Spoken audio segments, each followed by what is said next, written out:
Book Krishna Consciousness, a Matchless Gift. We're gonna start our third chapter today. Learning to love. Now this is quite amazing. Learning to love. Do we really need to learn to love? One should understand this thing that our constitutional state is that we love. Basically, learning to love to whom? To Krishna. And you will see this that in this material world, every person wants love. He wants some affection from other people or whatever living beings also. People often pet an animal and they want some loving exchanges even from those animals. So we always seek for love, for affection. We want to love, we want to love others, and we also seek for love in return from others. But the very important thing one should understand is that until and unless we will not understand our relationship with Krishna, until and unless we will not learn to love Krishna, we will not be able to love other living beings. Do you agree with this? Because same thing which we discussed in our previous class, that if we see relationship of the things and the people with Krishna, then immediately we experience a sense of respect towards other beings and things. Is it not? We develop a deep sense of respect towards other beings and whatever things we have. But if we do not see our relationship, the relationship of the things or people with Krishna, then we have tendency to enjoy. And when we have tendency to enjoy, then we have a sense of, basically we have a sense of enjoyment which has a sense of disrespect, because we will exploit that particular thing or person. So this is very much important that one should learn this art of loving Krishna.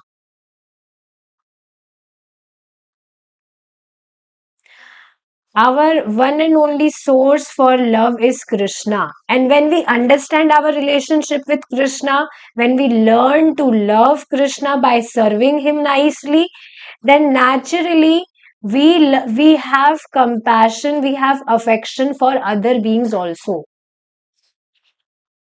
So this is very, very important point. Learning to love to God, to Krishna. Contamination from sinful activity requires proportionate atonement. That is the prescription of the scriptures. What does that mean? We understood this point in our previous chapter, that if any person is committing certain sinful activities, whatever sinful activities, then he requires to uh, perform some atonements, prayashchit in his life to get rid of those sinful activities, sinful karmas. This is the prescription of our scriptures. Shukdev Goswami says that if one accepts atonement before death, in his next life he will not fall down. If he does not atone, he will carry with him the resultant reactions of his sinful activities and will have to suffer. Very amazing thing His Holiness Radha Govind Maharaj was telling, I was hearing a Jamil Katha. So, in like starting introduction, Maharaj was explaining that how it is very much important for people to perform atonements in their lives for whatever sinful activities they do. But it is actually very, very difficult, because it is very difficult for us to understand that what sinful activities we have actually committed, because we may commit it consciously and unconsciously also. Then how will we able to understand that what kind of atonements we should actually do for those sinful activities? And Maharaj was telling this thing that in 𝗃𝗵𝗵𝗵𝗺, fifth canto, there is an explanation on hellish planets. There are numerous planets, hellish planets, for which people has to go for whatever sinful activities they have committed. Even a small sinful activity, if any person has committed, then he will have to go to the hellish planets. And you will see it is actually not possible for any person to live a life which is free from sins.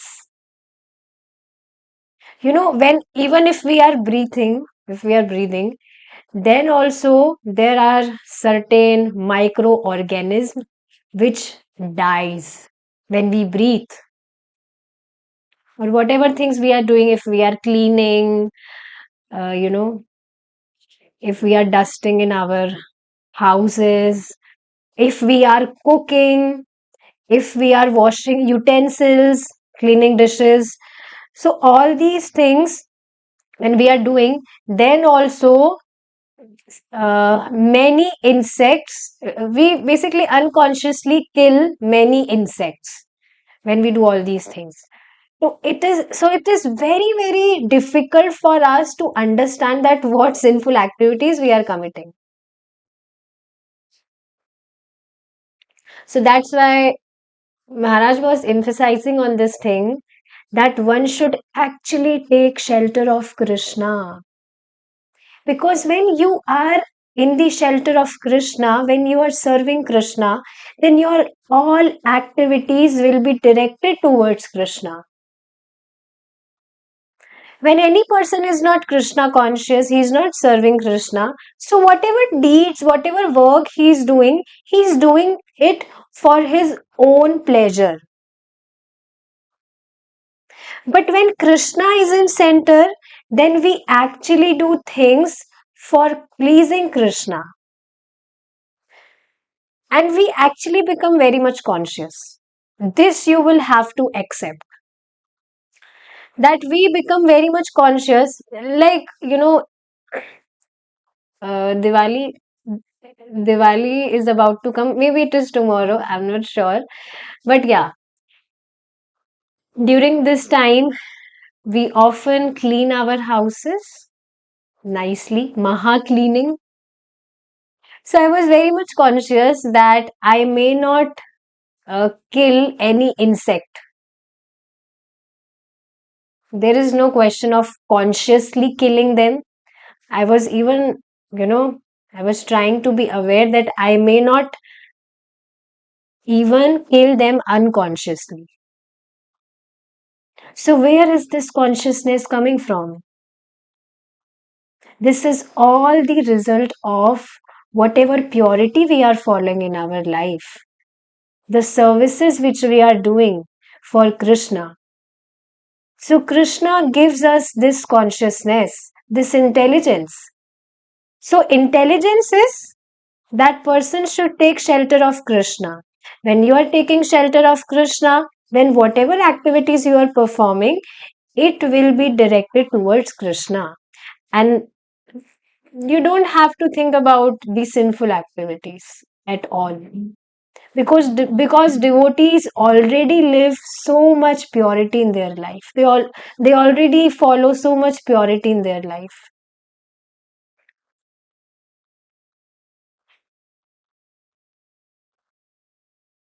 So this was really amazing point how Maharaj was telling that this material world, we can't actually live a life free from sins.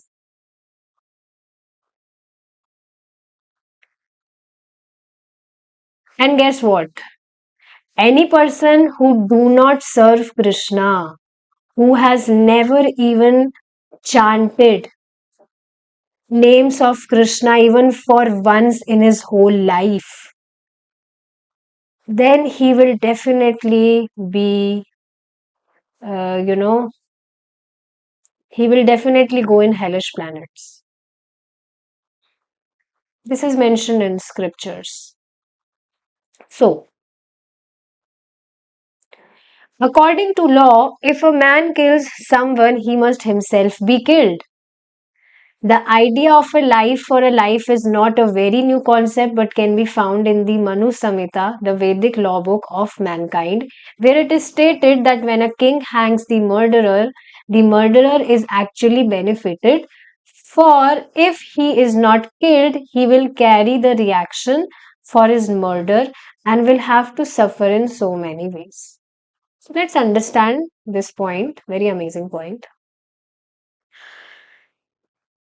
See, if a man kills someone, he must himself be killed. So, see, it is mentioned in our scriptures like there are many, many austerities, many, many atonements given for those people who has committed sinful activities.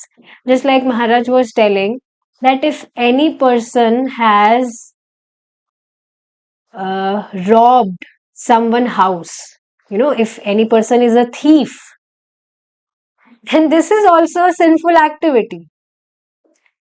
So, what is the atonement of this deed, this bad deed? That one should drink hot, clarified butter and he may leave his body immediately. Now, these things might, sound very hard, very heavy, but things are like this. And if any person, if he will not perform such atonements, if he will not proportionate atonement with his sinful activities, then he will have to go to hellish planets. So, to save yourself from going to those hellish planets, one will have to perform these atonements. But if any person is taking shelter of Krishna, then there is no need of doing such things. This was very heavy, that he have to drink hot clarified butter and he have to leave his body if he has robbed something in the house. So you will see like even people do people do this thing in innocency. Just like I remember, I I also did such things. Like we will not call it that I this will be not like I will not say that I was robbing someone house or something like that. But yeah, I did something like this. I took someone's else whatever property they have. Property means not house, but whatever stationary items or something like that. Assuming it that oh, this is very amazing thing, and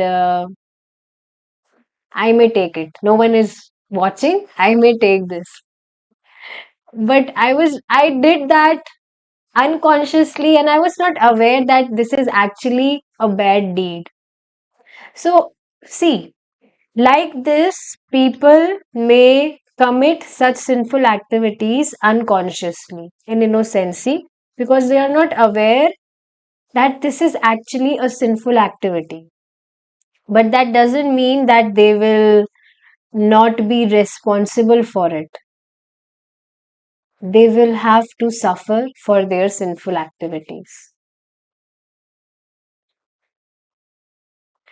So,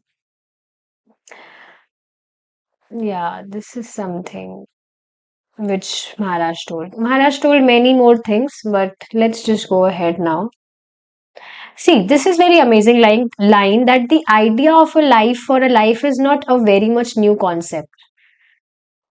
What does that mean? One should know this thing that, okay, let's understand this with an example.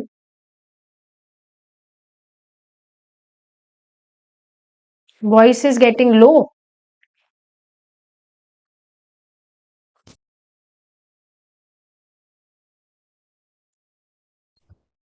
Hare Krishna, is it okay now?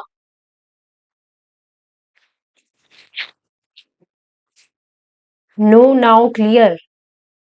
What does that mean? Is it clear now? Yes or no? Okay, getting good voice. Okay, thank you for letting me know.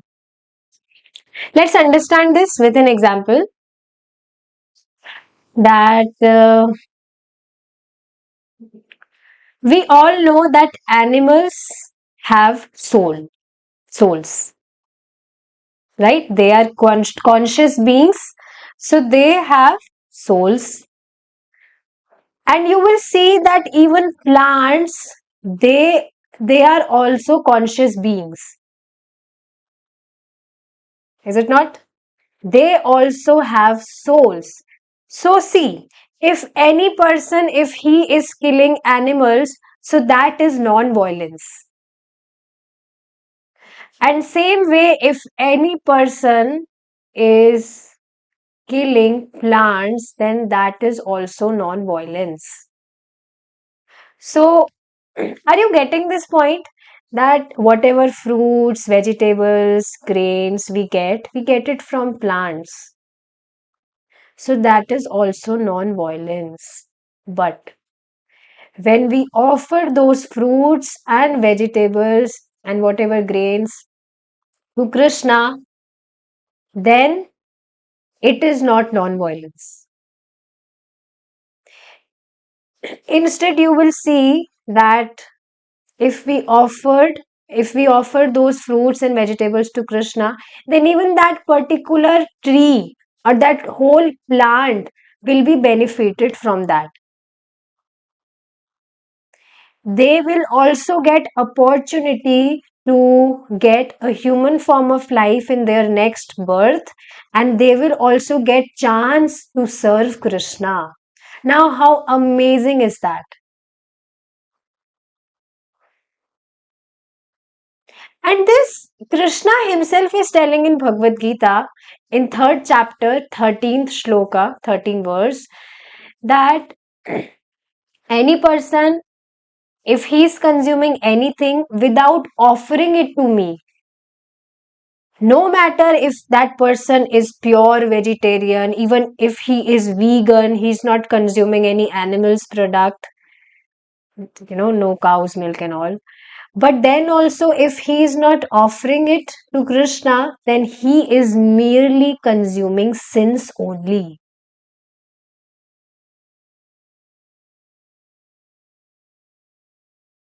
So, this is very important point that even if we are, chopping tomatoes, potatoes, whatever vegetable, then that is also non-violence. But if we, sorry, it is not non-violence, it's violence. Sorry, I was confused with the term. It's violence. When we when we kill animals or when we are killing plants, if we are, whatever fruits and vegetables we are using, if we are chopping that particular fruit or vegetable, then that is also violence. Please forgive me for my mistake, but I hope now you're getting this, that that is violence.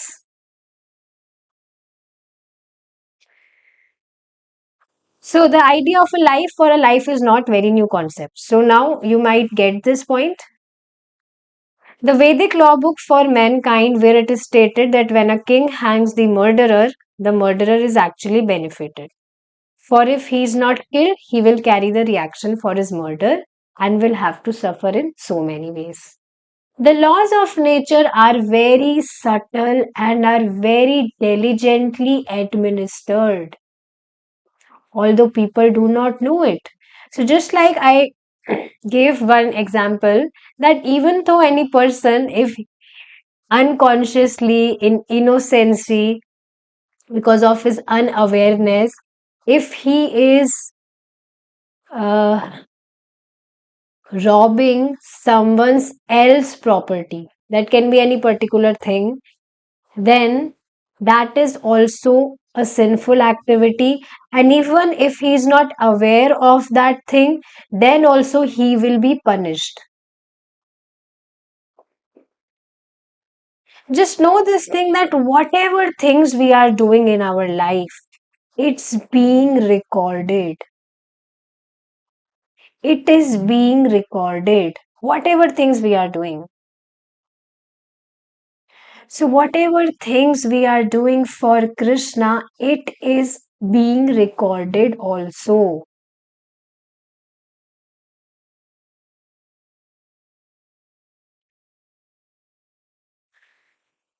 So, it really doesn't matter that people do know this or they do not know this, that doesn't matter. They will have, they are responsible for whatever karma they are doing.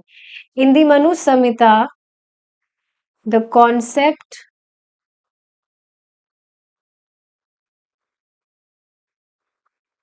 Hmm. In the Manu Samhita, the concept of a life for a life is sanctioned, and it is actually observed throughout the world. Similarly, there are other laws which state that one cannot kill an ant without being responsible. Wow. So, even killing an ant is a sinful activity. Now, you might be in your mind, oh, we have killed so many ants so far. That is also sinful activity. Yeah, it is. I remember a few weeks ago when Prabhuji was discussing class. So in Prabhuji's class, physical, like devotees are there physically also, apart from Zoom meeting. So one devotee, he was sitting in the class and he unconsciously killed a mosquito. He just tapped on his hand and he just killed that mosquito. And Prabhuji actually chastised him for that. Basically, not chastising doesn't mean that he did it for the sake of criticizing him. Chastising means uh, to give him the direction, and that this is really not good, that if you are doing all these things, because these things really hampers our devotional services, our bhakti. These things are actually hindrance in our progress, in our spiritual progress. So even while walking these days, I just keep my eyes on floor while walking, that, oh, what if any ant will, I may not kill any ant unconsciously. So see how conscious we become as we gain this auspicious knowledge. So one cannot even kill an ant, but if he do that, he will be responsible for that. Since we cannot create, we have no right to kill any living entity. And therefore, man made laws that distinguish between killing a man and killing an animal are imperfect. So, see, let's understand this within story of Lord Buddha. So, once upon a time, there was a person who came to Lord Buddha for the sake of gaining some knowledge from Lord Buddha. So he went and he asked Lord Buddha that I want to take some knowledge from you, the stuff like that. No, it's not like that. Let me just. Okay, yes. So that person was very cruel. He used to kill animals and all those things, all the sinful activities. So once Lord Buddha met him and he said that you just go and grab a leaf from the tree, from the branch of a tree. Just go and grab a leaf from that, and you just come to me. So okay, he followed his words. He just went there, and he he just plucked one leaf from the tree, and he just went back to Lord Buddha. Now Lord Buddha instructed him to just go and stick this leaf again to that tree as it is. So now that person was perplexed that how is it possible? If I have plucked that leaf from the tree, now it is not possible for me to stick that leaf again on that tree. That time there might not be fevicols or whatever adhesives for the sake of sticking the leaf on the tree. But what is the moral of the story of this story? Lord Buddha told him that you cannot, if you have no capacity to stick this leaf on that tree, then you have no right to pluck that leaf because that is not your property. So, same way, if we have no capacity to give life to other beings, then we have no right to take their lives, to actually kill them. So, yeah, see, it's written here. Since we cannot create, we have no right to kill any living entity.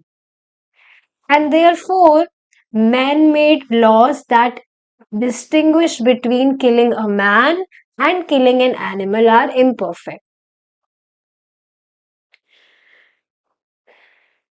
So there was a man from a church. He might be a father of that church. So he had an interaction with Srila Prabhupada, and you know what he was saying? He was arguing with Srila Prabhupada that I don't believe that animals have souls. What is the value of your belief? And belief is something which goes on changing, you know. So this is really not nice thing that people they just think that only we human beings we are souls and animals are not souls. And even you will see that people they even follow spirituality in their lives, so called spiritual activities, and such people you will find such people speaking these rubbish things that animals have no souls. We don't believe all this. And even you will see that in Bible also people have changed. There is one line, thou shall not kill. And they have actually changed that phrase or whatever verse with thou shall not murder. Now, what does that mean? Let's just understand this point, then we'll stop our class here.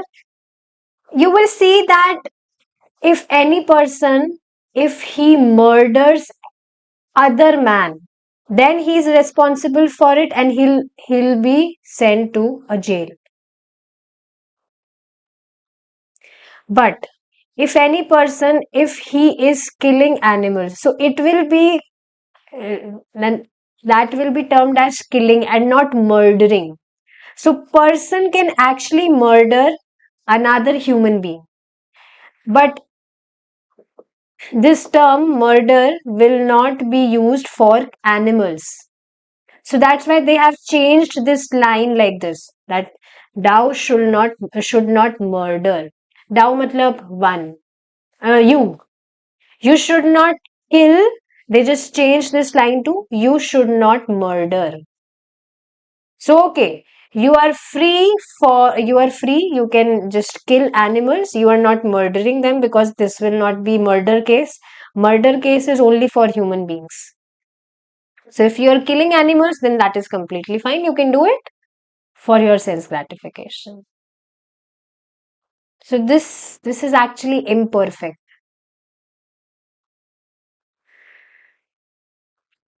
All right, we will be continuing this discussion in our next class if Krishna is willing. We will stop here now. Hare Krishna. Jai Srila Prabhupada.